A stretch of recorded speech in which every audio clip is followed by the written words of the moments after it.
Oh, Wow. man. Oh, man. Oh, man. That's the layup. That's the layup, D.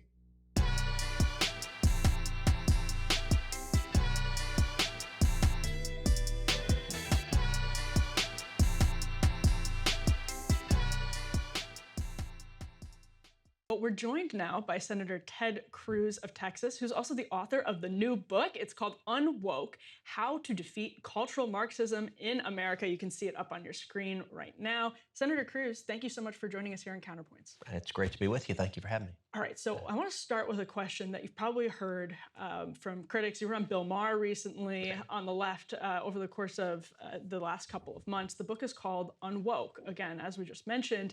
And I'm curious, for example, when Elon Musk banned From the River to the Sea on Twitter, is that an example, or what do you say to critics who would argue that's an example of conservative wokeness? I just want to say, I think it's funny that Elon got pressed recently because he made those statements on Twitter that people thought was anti-Semitic, and then he ended up going over there to Israel, and then he ended up banning like phrases you can't say, like colonialism or like what they just said, from the river to the sea. But then you have people who be like, yeah, the N-word has skyrocketed since he's been in charge. You got that, and then it's like, and specifically I saw in a video on Twitter where he was like telling the advertisers go F themselves, and then people was in the comment, yeah, because he's for free speech. He's the champion of the First Amendment. I was like, but he over here banning these words. Like, you can't have it both ways. You can't have these both ways. He's either this champion that you say he is, or he's not. You know what I'm saying? In my opinion, man, it's this, you can't trust a man that, look, a person that's a genius, he probably only a genius in certain areas.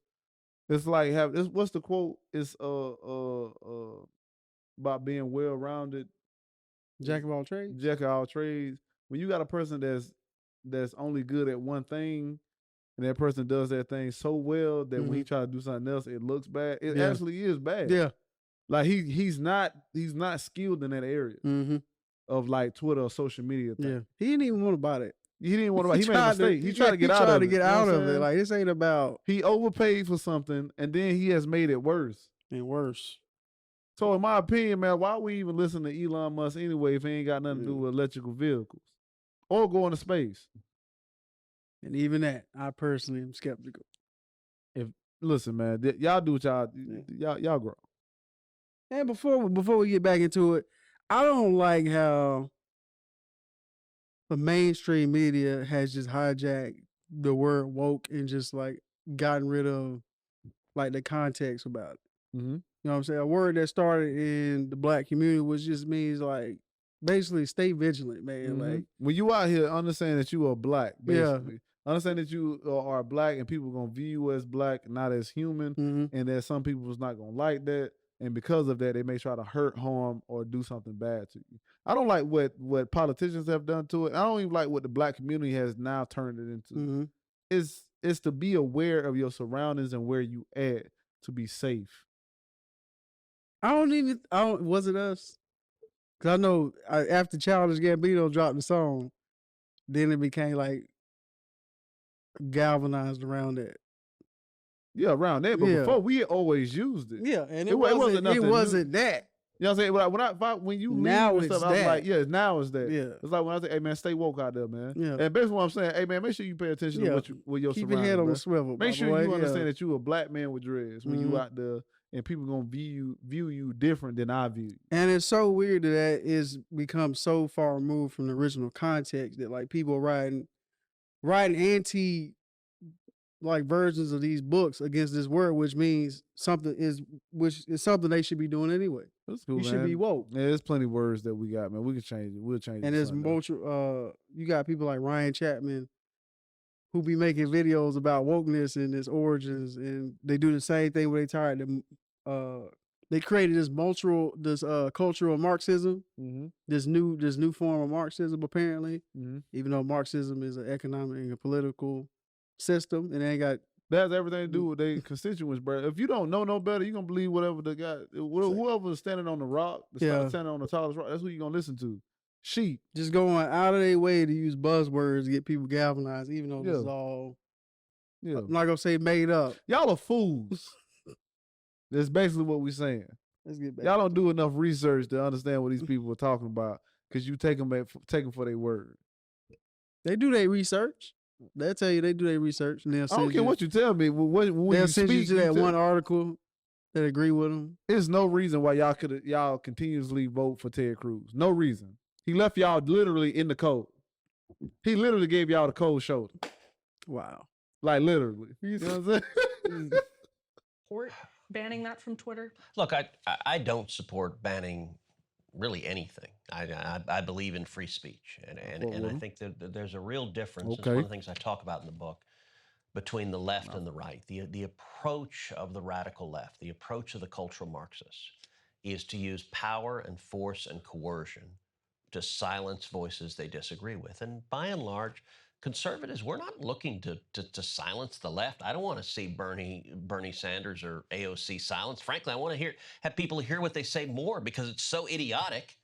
Look, I agree with John Stuart Mill. The best cure for bad speech is more speech. And so, but at the same time, we need to understand the reason I wrote this book is what has happened in America. Look, millions of Americans across this country are looking at the state of the nation going, what the heck happened to the country we love? And what has happened is every major institution in America has been captured by the radical left. And what this book does is it explains that. And each chapter in the book focuses on a different institution. So it starts off with universities. I call universities the Wuhan lab of the woke virus. It's where it was created. It's where it mutated. It's where it spread. From universities, the book. See, that's another thing that they like, especially Republicans like to do. I get what he's saying. I get the threat of what he's saying. But a lot of college-educated people vote Democrat versus people who are in rural areas. So when he says that, it's just like, bro, the more educated you are, the more you realize that out of the two entities, one is more for all the people, maybe too much so, in my opinion. But the other one's for people who has the most money. Yeah. In my opinion. Republicans are those whoever cash in your check. Like if I gave Ted Cruz, in my opinion, in my humble opinion, if I gave Ted Cruz $400,000 or $500,000 to go against gun laws, and the fact that I tell him, say, hey man, most people that I can get in your state to vote for you, he would take that $500,000 plus the votes. Yeah. So when he says that, it's only because those who are educated, like you say, he called them the Wuhan lab or whatever. It's because those people are more educated. Like they see what you're doing. Yeah. You can't just speak, and those people are so used to researching and looking up or fact checking the things that you say because they get graded on those things. That's just a basic form of college or any, you know what I'm saying, university institution. Like I have to research something and then write about it. Yeah. So those people are going to be more inclined to, like, when you say something, I'm going to research and see if it's fact. Yeah. And if you just already have a general knowledge of what you're talking about. Already ahead of the stuff that you're saying, whether it be, if I'm in political science, then I'm already hip to your tactics. I think just hearing him attack higher learning institutions should be enough for a red flag to go off. You're basically saying you can't trust these institutions that give you another level of learning, so you don't need that. You just stay down here. Ain't he from Harvard or something? Then he go to Harvard or something, or Princeton or whatever he went to. I'm not sure. But he made it out. And he like a lawyer or something. So, you know what I'm saying? And then that's another thing. Even with these people who are like, you know what I'm saying, don't believe in them higher institutions. Or where they sending their kids?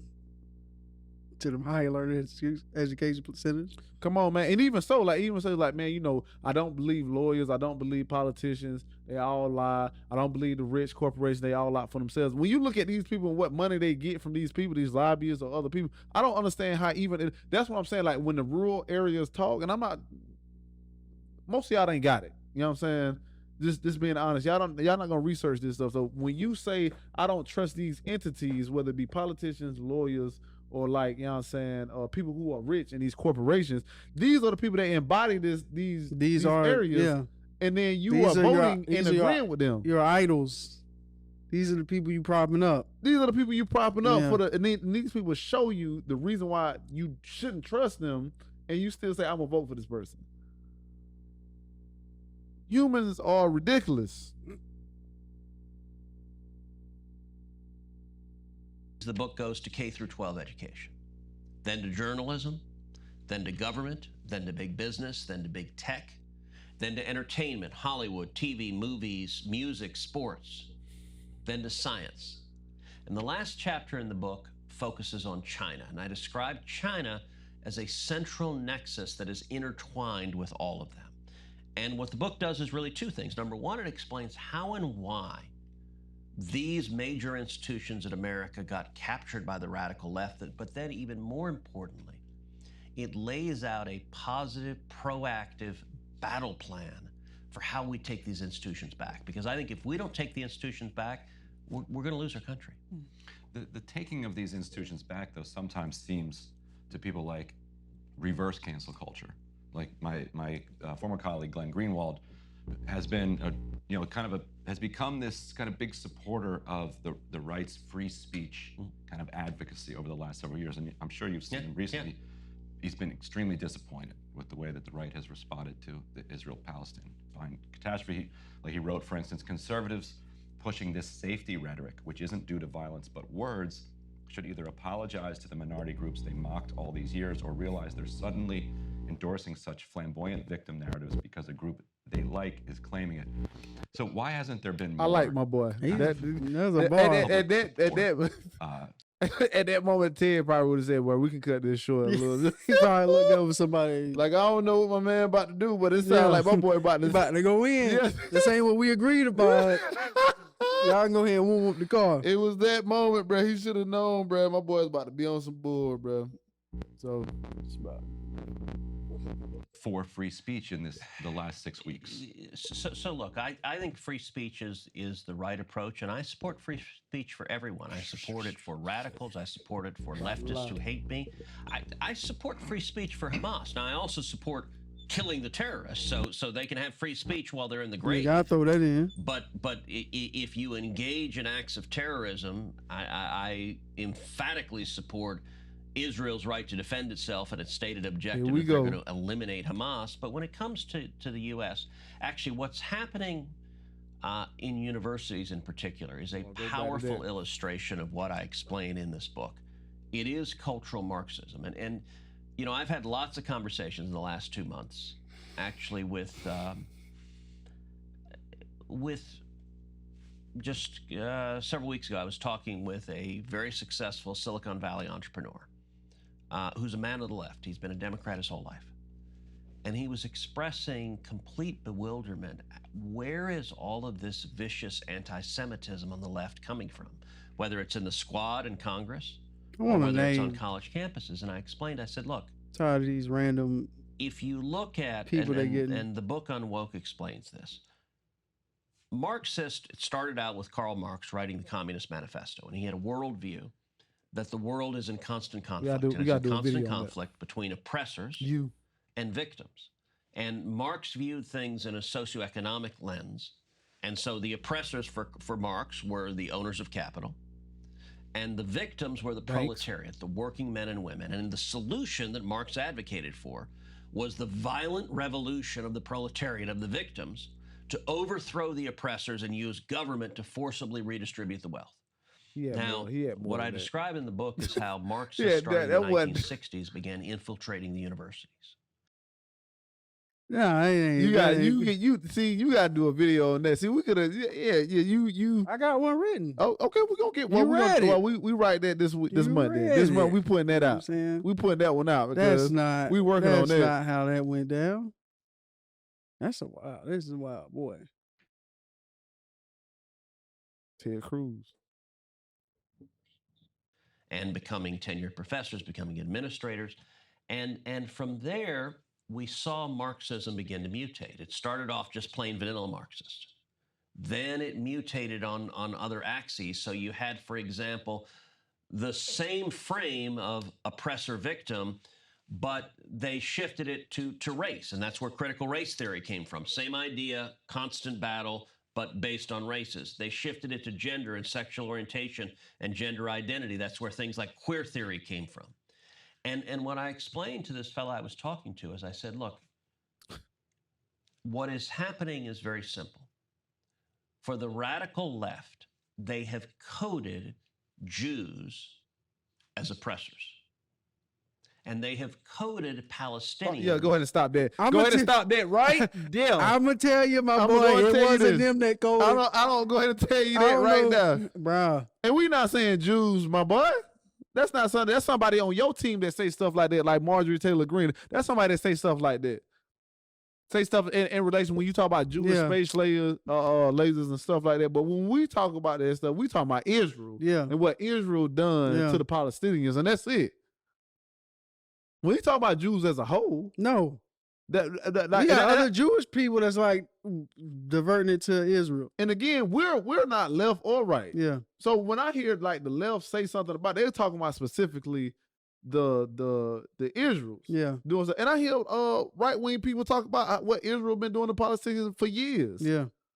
So why is this like not? Why are you trying to make this a left thing when most people will look at this? Most people who don't get anything from them. Yeah.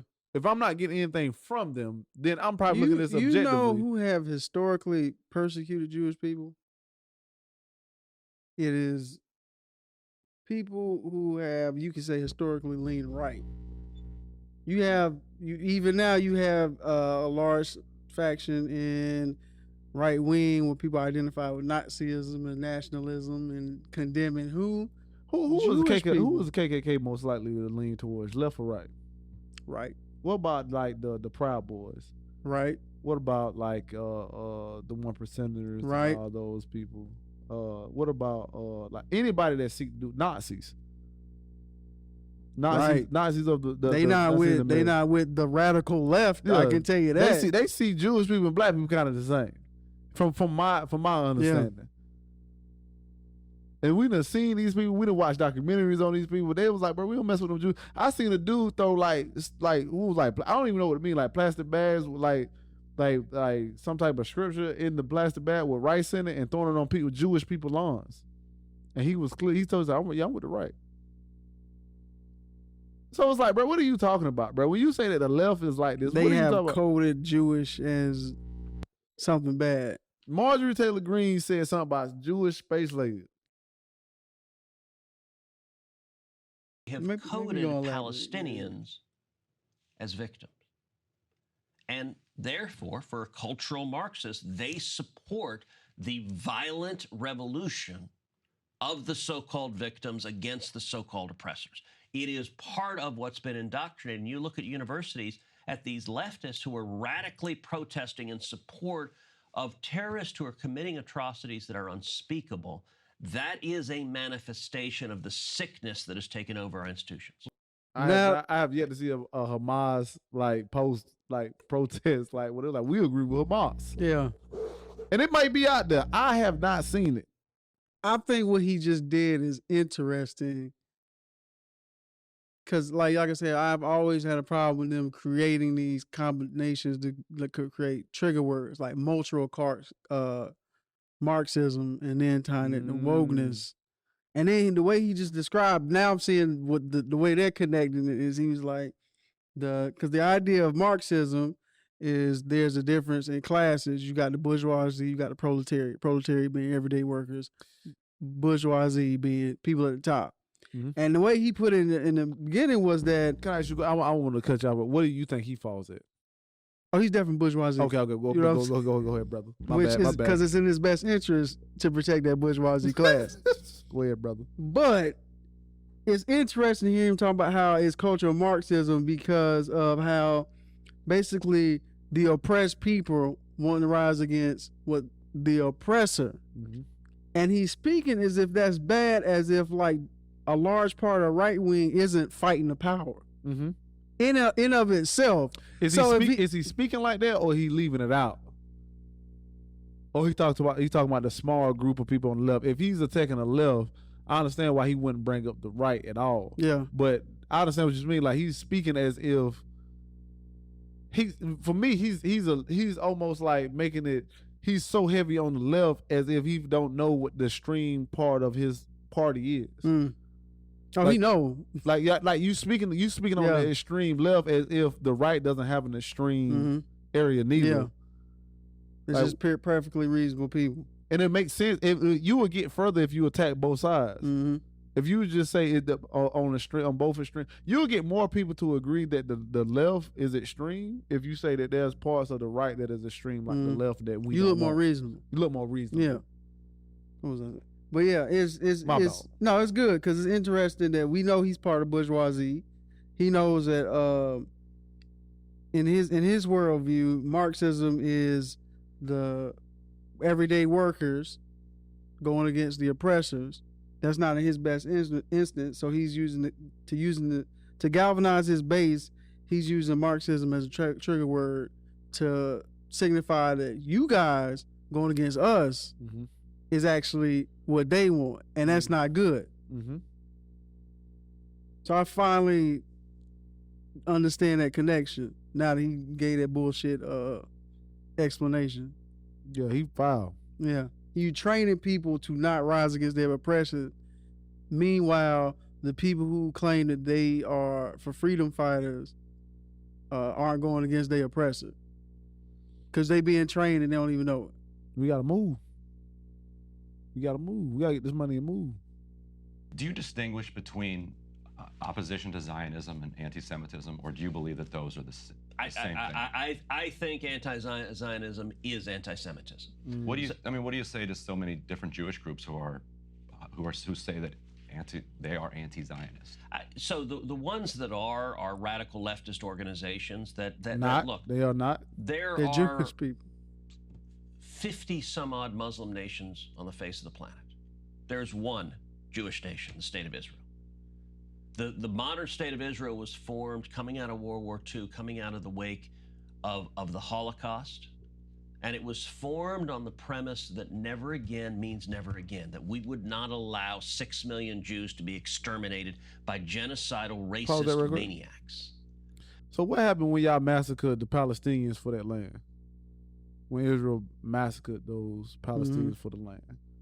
Like, what do you think though when it comes down to a holiday where the Palestinians actually hold up keys? Like they just threw, I think it was in California where they threw keys off the bridge to show like it was like they took our homes. Yeah, Israel, the people of Israel came here and took our homes. What is it that you think happened when, you know what I'm saying, the British helped the Israel people take the Palestinians' land? When you say never again, what do you mean? Never again to us or never again at all? Because it can't be for all at all because we did it to them. Yeah, it seemed like it's just to us. To us. Yeah. So you act like they didn't. You think they stumbled upon that land themselves? Yeah.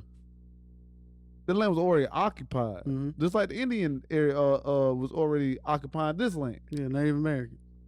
So it's like, bro, how are you skipping over as if the Palestinians doesn't have like a history of being abused or genocide? Like genocide didn't happen to them. Like it's technically happened to them now. Yeah. Like that's the part I don't like. But you trying to skip over history, like it's like they was there first or something.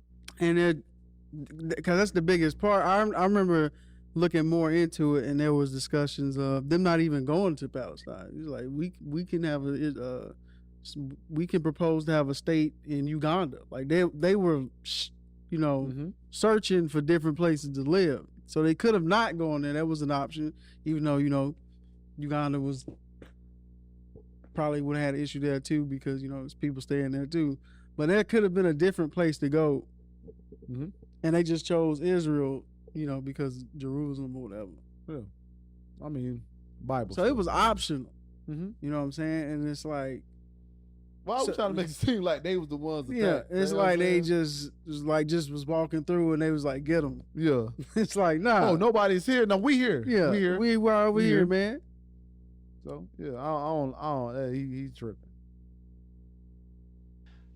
I think the Jewish people deserve to have a homeland. That is theirs. Israel was historically a Jewish nation going back thousands of years. I've walked in the city of David. I've walked on the streets where Jesus walked down the streets. And it wasn't Israel, though. Anti-Zionists. Look, even in the you books they see read, it speaks leftists about chanting from the river to the sea. That means from the Jordan River to the sea. It literally means obliterate the modern state of Israel because they hate Israel and they want to eliminate the only Jewish nation in the world that is racist and genocidal. Now, you asked earlier, would I ban that statement? No. I'd allow people to say it. Pause. You know, I don't know what that look is, but that look is like, I'm glad we talking about this. I don't know why my man look like that, bro. He's like, well, I'm glad you brought that up, like bro. you said, he looked mad comfortable. Bro, his body language says like, hey, man, I'm glad we on this subject now. You know what I'm saying? Now that we here, you know what I'm saying? Let's get into it. And you brought it up. Looked like, he looked like, yeah, I got something for it. Yeah. Meanwhile, she just looked like, you know, I'm listening. You sound crazy. Yeah. You know what I'm saying? It's like, how long we got left? That's what she looked like. My man, he looked like, I'm glad you. It's slight, but that little movement, he's like, well, I got something. He about to flame him.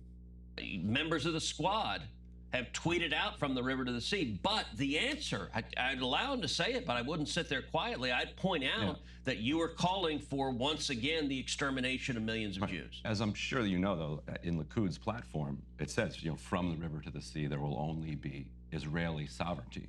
I will say, not quite how it's phrased. It's from the Jordan to the sea. Very semantic, but the same principle. Because I know somebody gonna be in the comments like, that's not exactly what it says. Therefore, the whole entire meaning changes up. You know, are they suggesting genocide of all Palestinians? Of course not. Exactly. So if they're not, why is the other? That's a fact. Genocide. Because that's what Hamas supports. Oh, I started yesterday morning.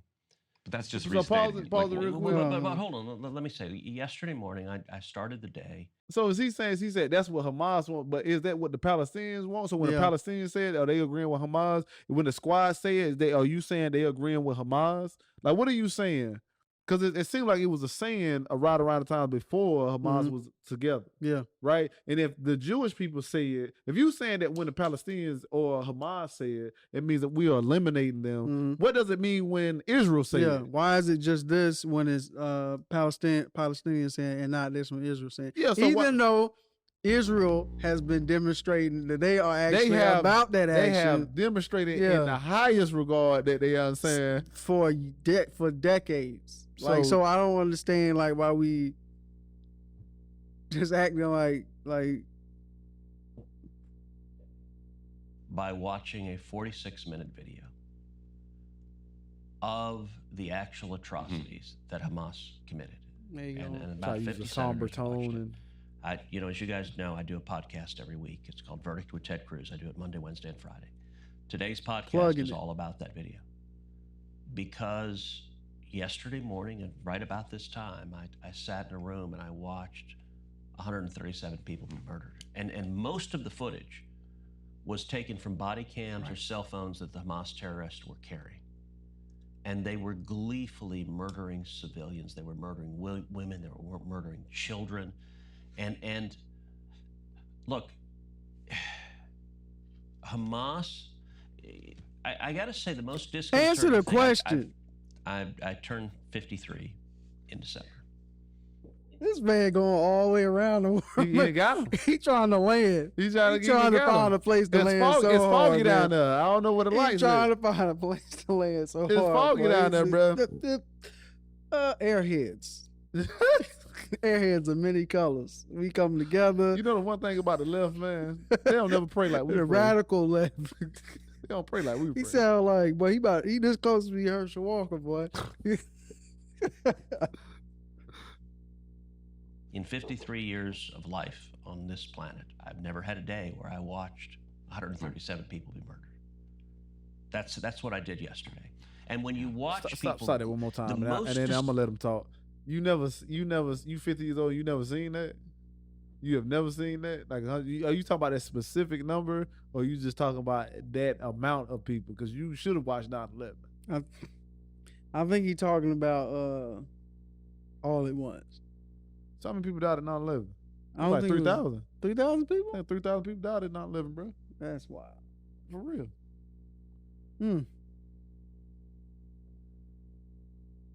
How many people died because of the result of 9/11? Danced around there. 3,000. 3,000 people? Terrorists killed nearly 3,000 people and injured more than 6,000. Yeah, he's fraudulent. Unless he never seen the video, which I doubt. Disturbing thing was the joy, the glee from these terrorists. I'll tell you, there was a moment on the video where one of the Hamas terrorists called his parents, and the Israelis intercepted the call. Right. And we've heard of this one, yeah. And he calls his dad, first of all, and he says, Dad, I killed 10 of them with my bare hands. And he's like so proud, and he's celebrating. 10, I killed 10. And he said, I want to talk to Mom. Can I talk to Mom? Yeah. And his mom gets on and he says, I killed 10 Jews. I murdered them with my bare hands. And she begins crying with joy. The twisted hate. Can you imagine calling your mother in celebration that you just murdered 10 people and you're proud of it, and your mother is proud of you for doing it? And I know Emily wants to get a question, but I just, on this point real briefly, whenever we've had critics of Israel on, we've kind of insisted that they condemn that, because while we disagree with a lot on the show, we also try to find kind of moral common ground. And we can all agree that those types of atrocities need to be fully condemned. And with that in mind, I'm going to read to you a couple things that we've been hearing from the Israeli government. We've had Defense Minister Gallant. We will eliminate everything. An IDF spokesperson. Our focus is on damage, not on precision. Oh, let them cook. Agriculture Minister Avi Dichter. We are now rolling out the Gaza Nakba. Gaza Nakba 2023. That's how it'll end. Israeli Heritage Minister Amahai Elihu said a nuclear bomb is, quote, one of the possibilities. Finance Minister Bezalel Smotrich. We need sterile zones in the West Bank. Israeli President Isaac Herzog. It's an entire nation out there that is responsible. This rhetoric about civilians not aware, not involved, it's absolutely not true. Oh, let them cook. They could have risen up. They could have fought against that evil regime. Another former Knesset member, there is one and only solution, which is to completely destroy Gaza before invading it. I mean destruction, like what happened in Dresden and Hiroshima, without nuclear weapons. Would you join us in condemning that as well? So I condemn nothing that the Israeli government. Oh, I wow. stand with the people of Israel. And let me explain. There is a qualitative difference. The Israeli government. Oh, man. That's the layup. That's the layup, D. He could. That's a layup. He can't give him that ground, though. That's a layup. He can't give him the ground, though. That's a layup. You can't, because you can't say part of it. If he admitted any of that is bad, it would have undermined his whole Come stance. on, man. He can't it undermines your idea of what woke this is, bruh. If that's not woke, I don't know what it is. Bruh, come on, bruh. What are you talking about? If you scared to death just to say, yeah, that doesn't sound good, are you scared to be politically correct, bro? Are you scared of pissing them off? Like, what does it mean? Bruh, that's a layup, bruh. To say that, bruh, one of the comments was basically saying nobody's innocent there. Nobody. Yeah. The average age in Gaza, I think it was like 18 to 20. Yeah. Most of those people didn't even vote in the 2006, but if not all of them, they didn't even vote for the 2006 when Hamas was put in power. So what's going on now? The people they said they could have done something about, they was already in power and stuff was already happening. And I don't know about you, but if Hamas, and I'm not saying Hamas is the best organization, they are a terrorist group, but they're the only group. If I need somebody to defend me and they're the only group to defend me, I ain't gonna be doing too much because they running everything, and I can be hung up somewhere by them, or they put me in front of the Israel people, and I get killed by that. Yeah. So regardless of that incident, it wasn't much they can do anyway because of the power. But to say that none of the citizens are innocent when you see goddamn 5-year-olds, 6-year-olds, 10-years Are they like going down the street. Innocent? Yeah, going Are down they radical too? Come on, man. You saw the kids are like, well, I'm looking for my offer. They got, like I told you, they got a term in our last video that you should watch. They got a term for kids that they find that are injured without no parents. I don't even understand that. Like the medical team got a term where it says like, bro, these are kids without any parents. Mm-hmm. They are here on their own, or they here with their brother or sister. Yeah, but they ain't got no no parents to look after them or nothing. Mm. So to say that those kids are not innocent, to say that like there was a 16-year-old Palestinian boy who got shot, unarmed by a sniper and they say, oh, my bad. Or what about the journalists that got shot? They say journalists are the most endangered there. Kids are the most endangered. Out of every country, the kids in that country are more endangered than any other country for you to be in. Journalists, the most endangered people to be in that country. For you to say that there's no innocence there, or you to agree with somebody saying that is wild. As a U.S. senator, that's wild. It's not bad. He doesn't condemn it. Apparently, I mean, he must agree. The government does not target civilians. They target military targets. The Israeli government is so bad at their targeting. So they're actually not. They are. So then they are targeting. Pause it real quick. They're exceptionally good at. So for example, since my boy's so good at editing, he gonna put up the numbers for you for this video, bro. Yeah. Cause that right there, he's wilding. Now listen, they may not target civilians. I'm not gonna put that on it. He may be right in that aspect. He may be right in his feeling to defend them by saying they don't target civilians. But I tell you what, they do damn show hit them. They do damn show touch them. And in my opinion, from what them numbers look like, they hit more civilians than they do Hamas people. Yeah. Here's my thing about it. If you know, like for instance, when we talk about Wolf Blitzer and him interviewing the dude, where they bombed a refugee camp. If you know that's a refugee camp, and you know it's largely innocent civilians there, you targeted them. What they believe is Hamas there. I don't care if they are there or not. You knew where the bomb was going. But that's my thoughts on it. For example, a couple of weeks ago, we had stories all over the world that Israel bombed a hospital in Gaza and killed 500 Palestinians. Now, it turns out that was a blatant lie. It was Hamas propaganda. And if you break down literally every element of the story was a lie. So number one, Israel doesn't target hospitals. Why have so many hospitals been targeted? Because they haven't. Because it's false. Hold on. Let's actually look at the facts. So Israel uses precision-guided munitions. They don't target hospitals. What ended up, we discovered was the case, was the hospital. It was not an Israeli missile that took it out. It was a rocket from, it actually wasn't Hamas, it was Palestinian Islamic Jihad. And you got to understand, the terrorists in Gaza, they fire thousands of rockets. They have no guidance systems on them. So they literally put rockets. The rockets have some propulsion. They have an explosive. They have typically ball bearings or nails or something designed to kill as many people as possible. And they fire them in the general direction of Israel. But they can't.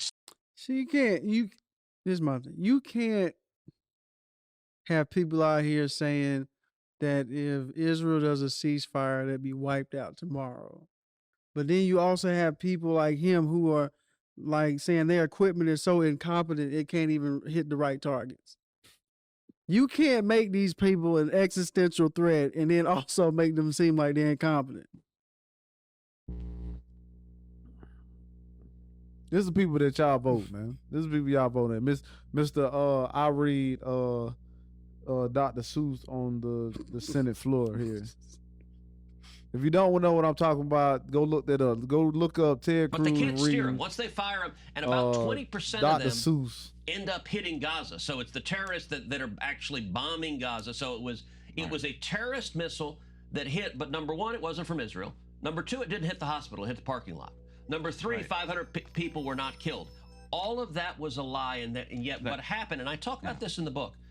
But that's journalism. But look, yeah.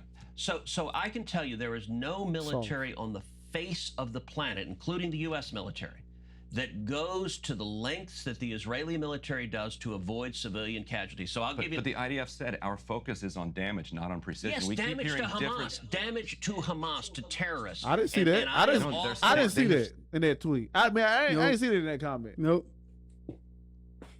And if your area is to do damage and not be accurate, man, like you gotta accept that there's gonna be casualties in there. You know what I mean? What do you think he meant? What do you think? Like, what's the necessary point to make if you say, like, there's no point in saying that we are focused on damage and not accuracy. If you know that you're gonna get them because you already accurate. If you know you're gonna hit Hamas, what's the point of even making that statement? That statement is basically saying if you there, you around them, this area, we knocking off everything. Buildings, hospitals. At least that's the way I'm taking it. If I'm in a fight and I tell my coach I'm looking for damage, not accuracy, I'm punching any and everything.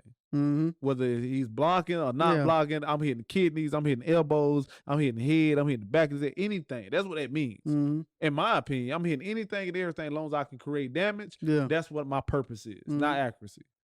So, because so unless you're just saying you're just shooting over there blind, either way, the way it indicates. Because either you know where they are, and by shooting in that area, you're gonna do damage, but you have to target them to be able to do that. Or you say it don't matter where the bomb lands as long as it does some damage. Then you fire blind. Again, that's one of those instances where you gotta pick a side. You gotta pick a side. You can't have both of these things. You gotta pick a side, big dog. They have said the opposite. They keep saying that what they're doing is what they're intending to do. And here in the United States, we say that's not what they're doing. That's simply not true. They are targeting the terrorists. Are they lying? That's your words, though. My focus is on damage. Good. Damage Hamas. I want to utterly eliminate Hamas. And I'll tell you something Israel does, for example. That's not what they said, though. That's not just what they said. Why are there Palestinian civilian casualties? The reason is because Hamas uses human shields. Hamas wants Palestinians killed. Look, you look at the Hamas headquarters, it's in the basement of a hospital. First of all, what he just said, I believe it turns out that Israel built that space on the hospital a long time ago. But anyway, lost my train of thought. What you about to say? Oh, no, I was waiting on you. Give me a second. It's going to come. Oh, yeah. So let's say they are using them as human shields. Let's break that down to a local level. Do we need to? Yeah, man. Yeah. If you have a loved one and somebody takes them hostage and they have them like, hell, like if y'all don't leave, I'm gonna blow their brains out. Does it make sense to then for the police to be like, you know what? Let's just go through the innocent hostage. It's just one person. Now, so on a moral level, does that make it okay that you know they use them as human shields and blowing them up at a disproportionate moral or not? You right on the moral of the moral or not? Yeah, he's defending the wrong thing because even with what you said, that he said the reason why there are civilian casualties because they use them as human shields. Well, who's shooting? You don't have casualties. You don't have casualties if I'm not shooting. Who's shooting? It's like, oh, he about to kill her anyway. Might as well go through him to get him. You see, like people blame the other spouse because they cheated. Yeah, because like y'all was lonely. Yeah, or I wasn't. It's like almost the same logic, bruh. You did the action, but you blaming me. Yeah, for something that you still had to do it for it to be hurt here. Yeah. Now, granted, Hamas is trash for using human shields, but also Israel is trash for saying, you know what, we don't care about them human shields. We don't care about them hostages. We don't care about the civilians. We don't care about them kids. We don't care about the women and children and men who have nothing to do with it. And this is what I'm about to say. It's funny that they're using this human shield argument as if they didn't know that Israel would attack them whether or not they had them at human shields or not. Because history says it don't matter if they was there or not. So it's not like Hamas would be consciously planning, oh, there's no way they want to attack us if we got all these civilians around. You've demonstrated over the years you don't care about killing civilians anyway. So again, you can't use that excuse. Anyway, cuz. When Hamas knows good and well, like y'all don't care who's over here. You gonna bomb us anyway. So stop using the excuse of hostages. You just choosing to disregard that there are civilian casualties. Just say that. Just be that. Just say that. We don't care, dog. It's war. And it's real funny that now that we hearing like it out of his mouth, and I'm really able to see these lines that they connected. It's like you see like how depraved and like backwards it is. Like we just pointed out like 7 different examples of where they're trying to play both sides of it. It's like you gotta pick one. Because now he's saying. Because even before this situation, right? Before I don't know what he about to say, but I guarantee he about to say something foolish. You saying there's the reason why there's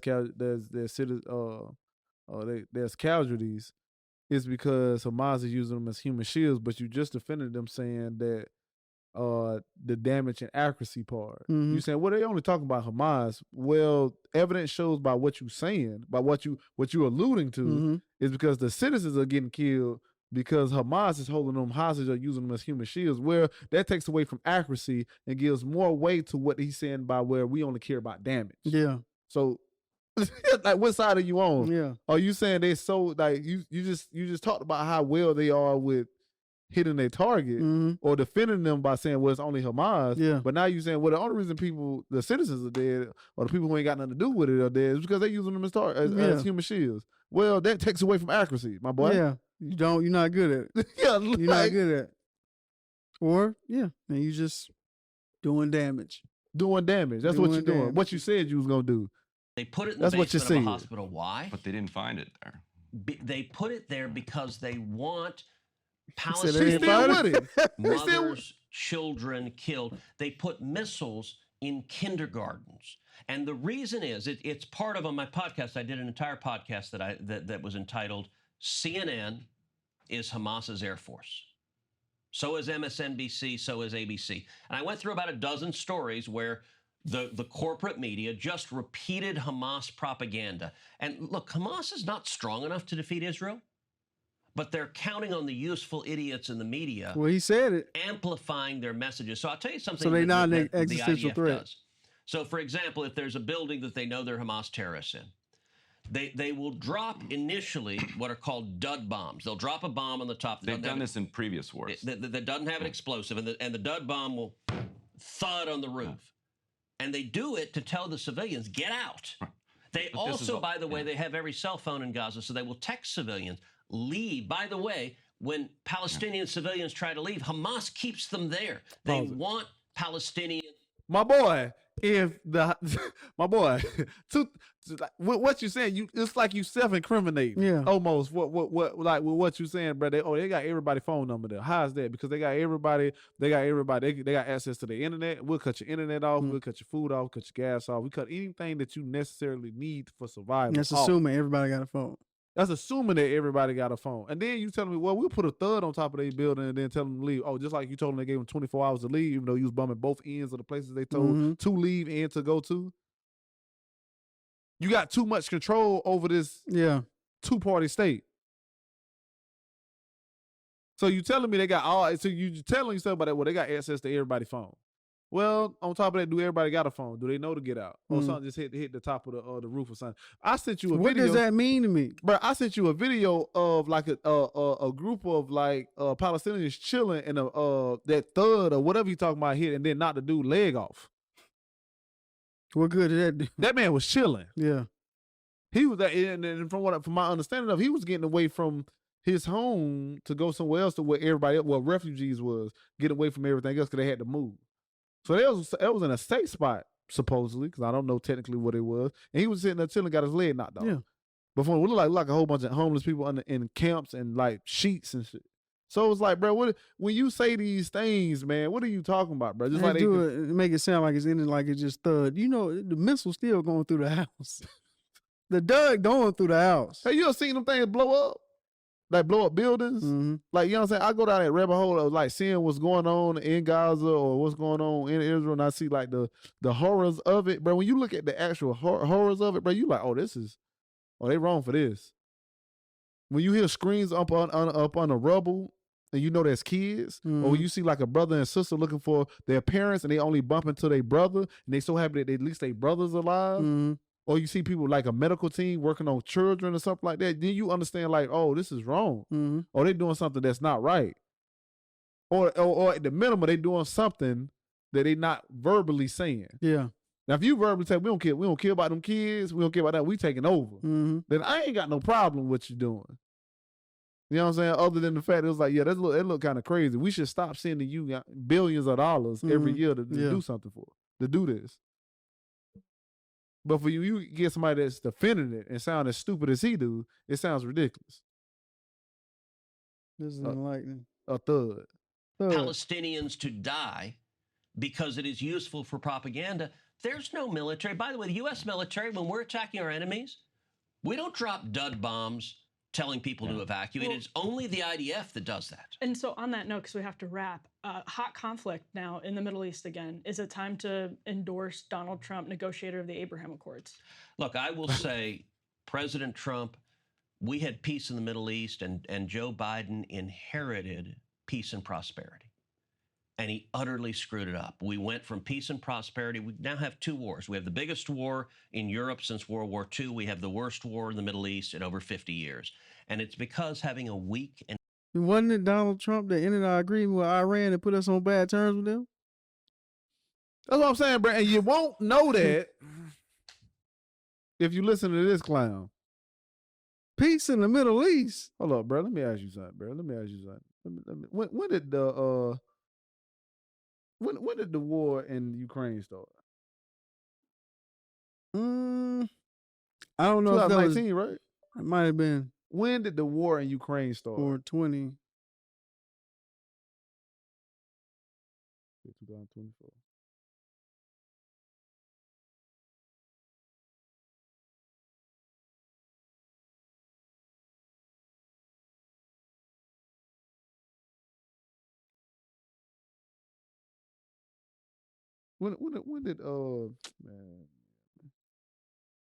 When did Russia invade Ukraine?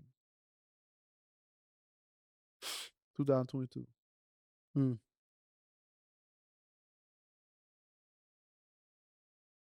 that was Joe Biden.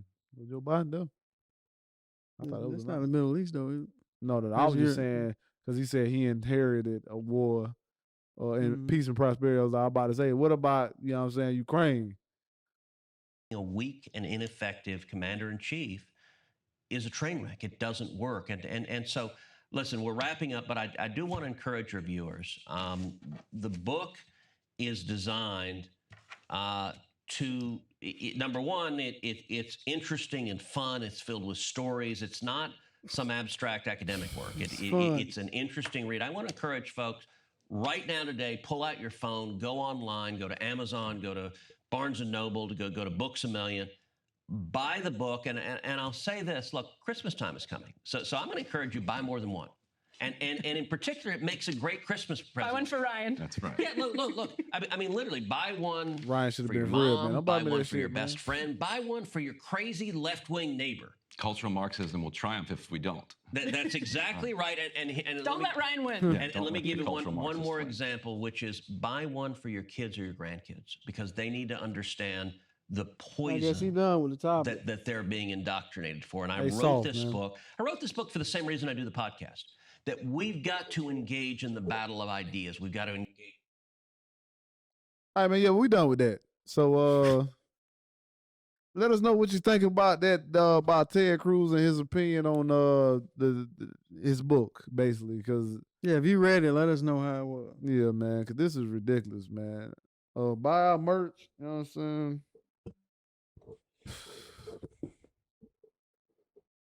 You gotta do a story on Marxism, so we can. Yeah.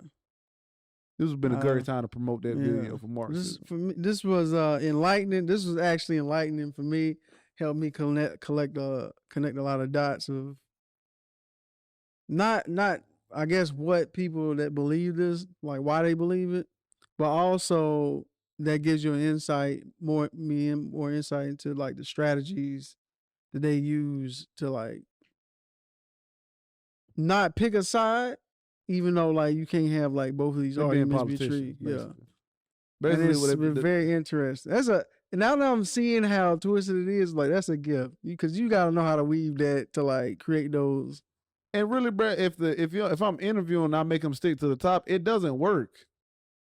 No, It doesn't work if Nah. I forcibly tell you, we're not moving on from this subject until you answer this. Mm. I don't care about that your left-wing friend. I don't care about your neighbor. I don't care about this right here. Yeah, this What is does important. this mean right here? This is what's important. We only got so much time. What is this? I don't care about your book. I know you're here to promote it, to get more FaceTime. Answer this question here. Mm-hmm. Like if you hey man, the interview not gonna continue until you think this right or wrong. It's the end. That's a short interview, man, because it ain't no progression. Well, you know what I'm saying? Don't come. You set the tone. If you come here, you answer the question. Man. I always like if we get big, man, I'm not interviewing anybody unless there's a blank calendar, because we might be here all day. Yeah, I want as much time as we can get, and we can edit it or whatever. We doing the Joe Rogan. Yeah. We need to be here 3 hours. You're saying this ain't a set. If you come here, you may not get out till tomorrow. You know what I'm saying? So we talking, bro. It's gonna be like Carson. We just gonna have a party. We're gonna be eating. We're gonna be asking questions and we chilling, bro. Yeah. Bro, until we satisfied. That right there, boy. That's disgusting. But we all see it. You know, it's the same man that damn near included his daughter in his reasoning to going to Cancun and leaving the people behind in a snowstorm. So for him to do this, stay warm, bro. Hmm? You had to stay warm. Say it was that. cold out.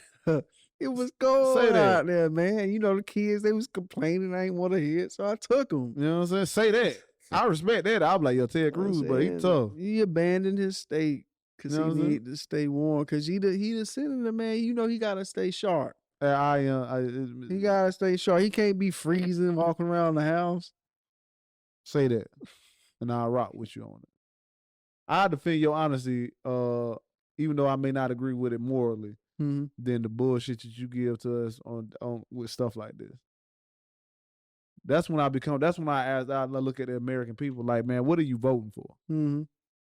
We supposed to be on this higher moral ground, but we always vote for people who not on that higher moral ground.